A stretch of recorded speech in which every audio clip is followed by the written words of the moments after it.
Hello everyone and welcome back to Hubbub Explores. This is a series of workshops that we at Hubbub have been conducting over Zoom and I have been doing little interviews with everyone that we've spoken to try and capture some of the really interesting conversations and data that we've been talking about.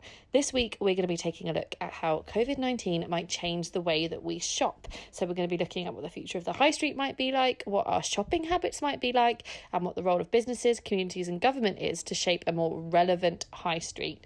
First off, I'm going to go and speak to Gavin, who I work with at Hubbub, who's got some interesting information on some polling that we did during the lockdown about how people's shopping habits might change.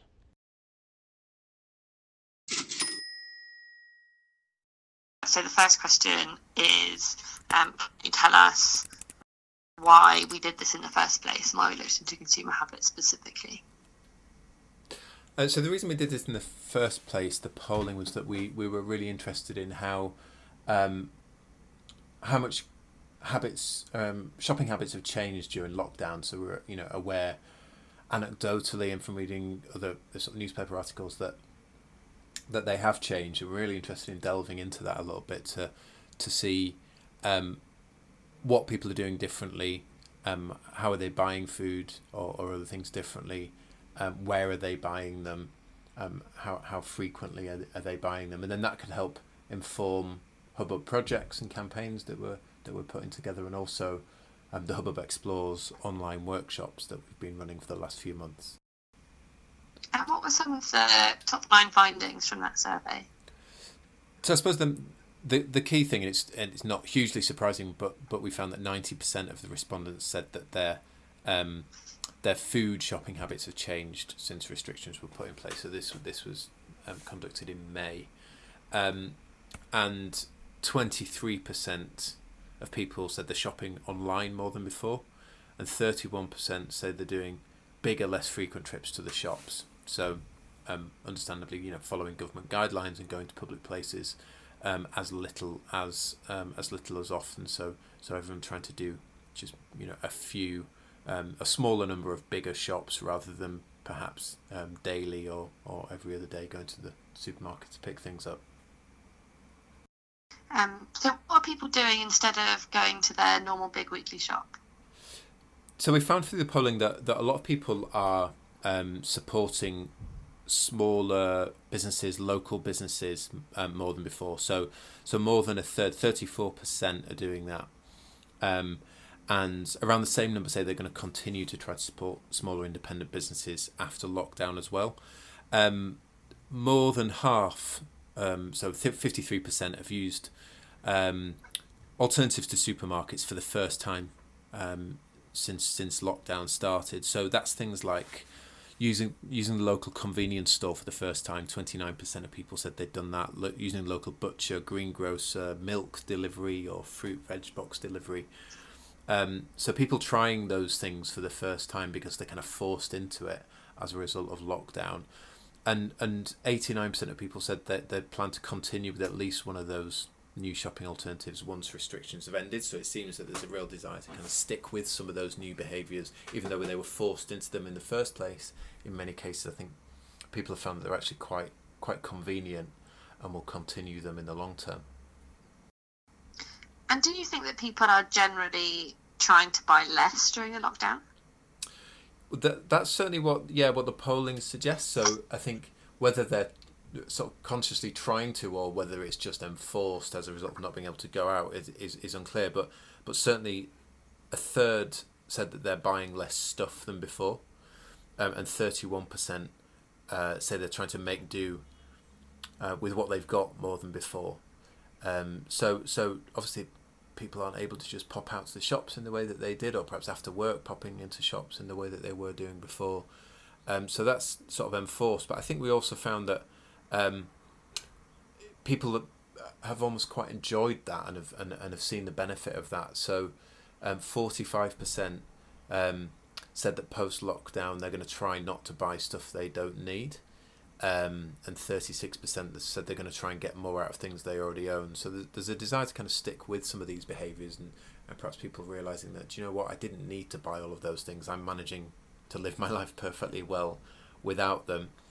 For both of those things, there was more of a desire to do that among women than among men. So 53% of women versus 38% of men said that they're going to that in the long term they don't plan to buy as much stuff as a result of what they've experienced during lockdown. Interestingly, only 16% of people that we spoke to, and it was 3,000 people that we surveyed, only 16% said that they miss clothes shopping. Wow. And yeah, so and that was slightly higher, 22% of women and 10% of men. But even among 16 to 24-year-olds, it was only 25% said that they miss clothes shopping. So that was quite surprising. I think we were expecting that to be a little bit higher. Yeah, absolutely. So what do you think is going to change coming out of this? So it's interesting. We asked a few questions around this, and I think a lot of people see it as a real time of sort of reevaluation, and at times to perhaps for society as a whole to perhaps shift course a little bit.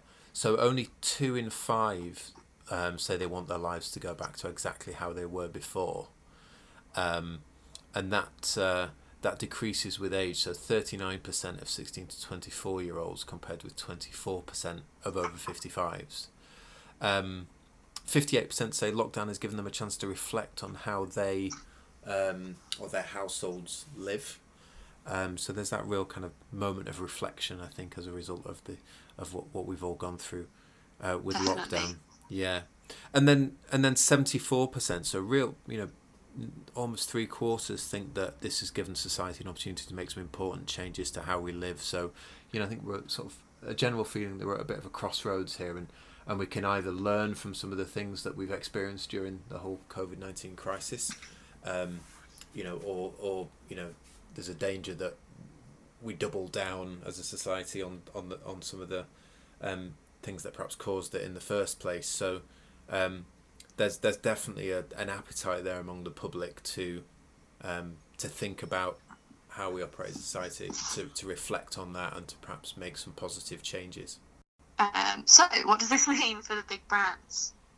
So I think the interesting things that we found from the polling is, firstly, that 68% of the public think it's possible to have both a strong economy and look after the environment. So I think obviously brands and businesses are quite rightly going to be focused on getting their businesses back on track and getting the economy back on track. But I think there's a real belief among the public that you can do that and try and fix some of the environmental issues that we're facing. And only 6% of people we surveyed want companies and brands to return to the status quo of business as it was before lockdown. So yeah, there's a real desire there for businesses to actually change and shift priorities as a result of this, which I think is really fascinating. Yeah, it could be a really exciting time. Absolutely. Yeah, so I think, it's obviously been a terrible and devastating time in many ways, but I think it does also offer this kind of opportunity, quite once in a lifetime opportunity to actually change the way that business operates and the way that society operates. Amazing. Well, thank you so much for speaking to us. You're welcome. We are going to go and speak to Leah next, who's from the British Retail Consortium. But thanks for joining us. Thanks, Sarah. So I am here with Leah from the British Retail Consortium. Thank you so much for coming to speak to us. Yes, it's a pleasure. Thank you for having me. So today, Leah's going to go over some of the stuff that she talked about last week, I think, that you had at the workshop. Yeah, that's right. On how businesses can build back better. I wonder if you can give us just an overview of what you spoke about in Hubbub Explores. Yeah, so just to sort of set the scene, some context, I think, 2 things to really keep in mind when we're talking about consumer behavior. One, no one has a crystal ball. I think that goes without saying. Nobody can really predict how things are going to shift going forward, and hand on heart, not even myself, as much as I would like to. And 2, I think this pandemic, this public health crisis that we're in is already changing the way that we shop and consume. But I think it's really important, especially given all of the attention that's happening in the US and over here in the UK, to not paint with a broad brush full swaths of the population.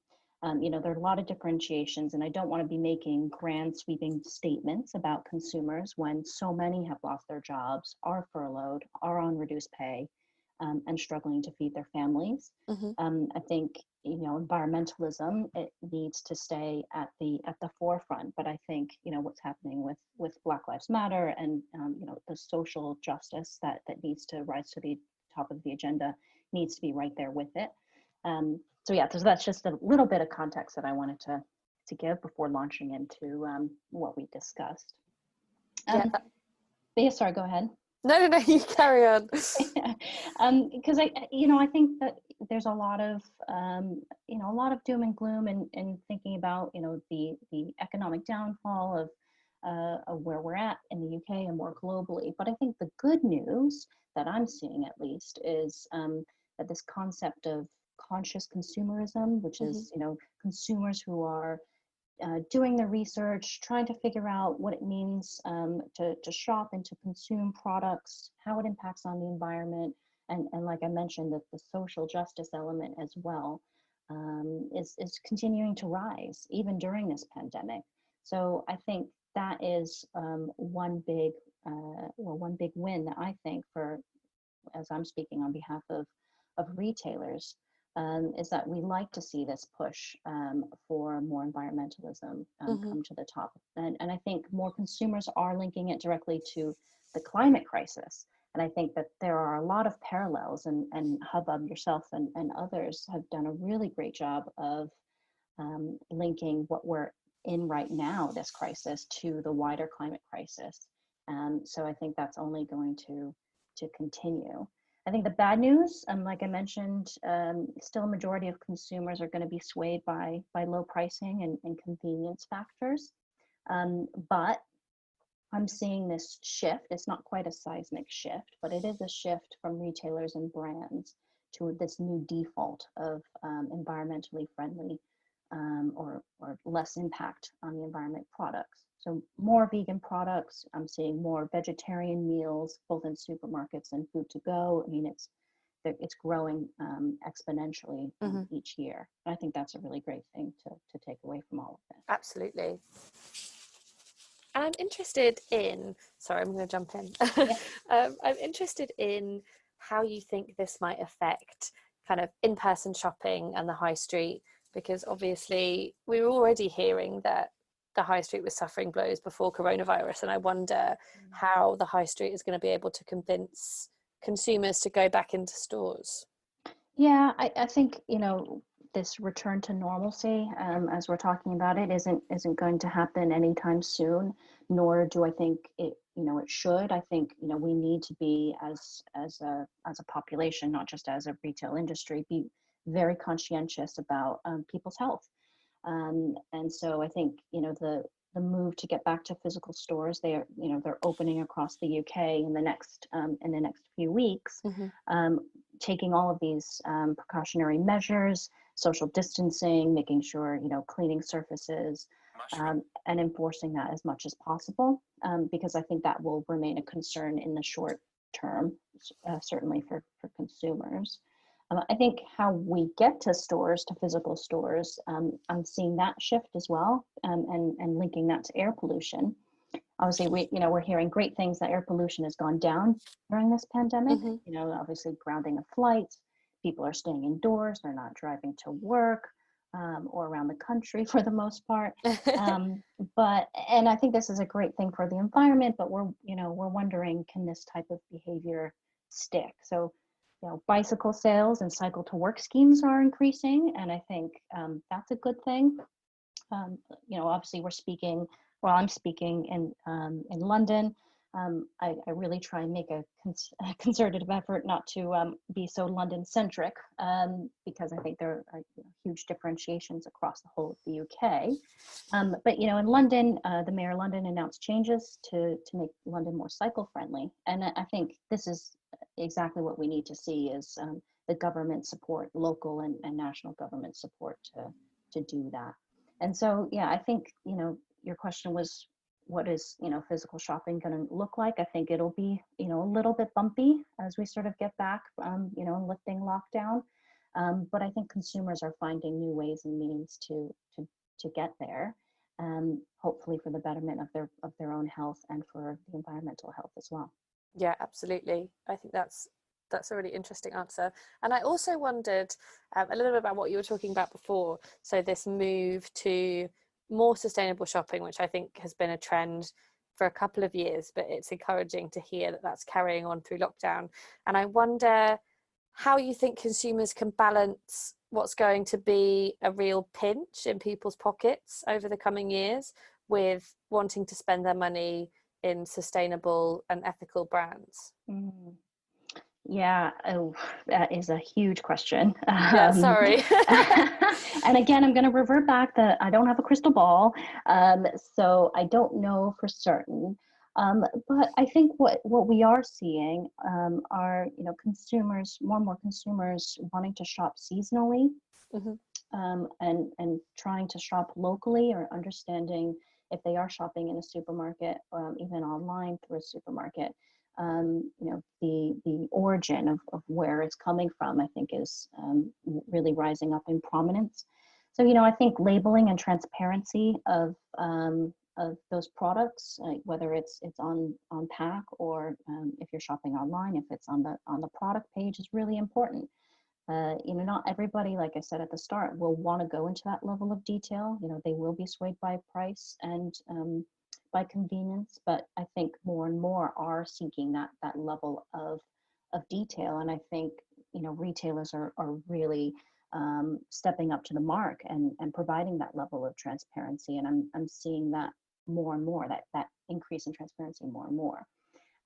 So I think in terms of, where the pinch happens is if consumers are, wanting strawberries in winter, they're going to have to pay more for it. I think, and that's kind of a good thing. It kind of signals. I've had many conversations actually with friends of like, well, why do I have to pay more for these strawberries? I was like, well, because it's out of season. You should be more miles to try and get it to your home. So I think it is helping to shift that those purchasing patterns, and I think that will increase as well. Changes, which I suppose is an interest in what the drivers are. So if it's really coming from consumer demand, and by purchasing these products, we can help convince more brands to make sustainable choices. Yeah, I think the shift that needs to happen, it shouldn't just rest solely on consumers or solely on retailers. I think it needs to be that that sort of collective awareness building, but also collective effort. And some of the drivers that I see certainly are coming from consumer groups, are coming from campaign organizations, NGOs, who are fighting for the health of our planet. And I think we need that. Lots of retailers want to do the right thing, but we need to have a steer from different perspectives. And I think that can only be a good thing. You can always get better and do better, and you need to highlight it. If you're just putting your head in the sand and business as usual, you're not going to make any meaningful changes or impact. So so I think the drivers are certainly coming from consumers, coming from NGO campaigners and activist groups. But I think the big driver, and the one that, in my role, because I'm a policy advisor, it comes from government. I think, creating this level playing field is exactly what we need to move forward. It's all well and good for a group of retailers that I work with who are responsible businesses and want to do the right thing, trying to be as transparent as they can, trying to do better about their sourcing of products, but then getting undermined by maybe others in the system, and that's not a good thing. So, something that I'm always pushing for is to get that level playing field from government in terms of policy and legislative changes. So I think it's a couple different things in terms of the drivers, and they all need to work in harmony in order to affect change. fantastic. And my final question is, if I'm a consumer and I want to shop more sustainably, do you have any advice on where I should start looking? Okay, this is another huge question. And my response would be, what is sustainable to you as a consumer? What are the criteria that is most near and dear to your heart as a consumer? Because I think that's a question that will be, or that's an answer that will be different for many different people. If it's animal welfare and you want to try and eat healthier or more plant-based products, whether it means that you're really concerned about climate change and CO2 emissions. It could be any number of things, whether it's the social, the ethical labor element, and you want fair trade products, that falls into that camp. So I think to my earlier point about transparency, retailers and brands, as long as they can try and be as transparent as possible about where they're sourcing from, using certification schemes and standards to show that they've done their homework of sourcing those products, that gets passed on to the consumer, and then the consumer can make the decision for themselves of, okay, that's actually something that means the most to me. I'm going to shop that way. That is a perfect answer. That was really, really helpful. Thank you so much. Well, Leah, thank you so much for speaking to us. I think that's all that we have time for. But it's been amazing to chat to you, and thank you so much. Of course. No, great chatting to you, Sarah. Thank you so much.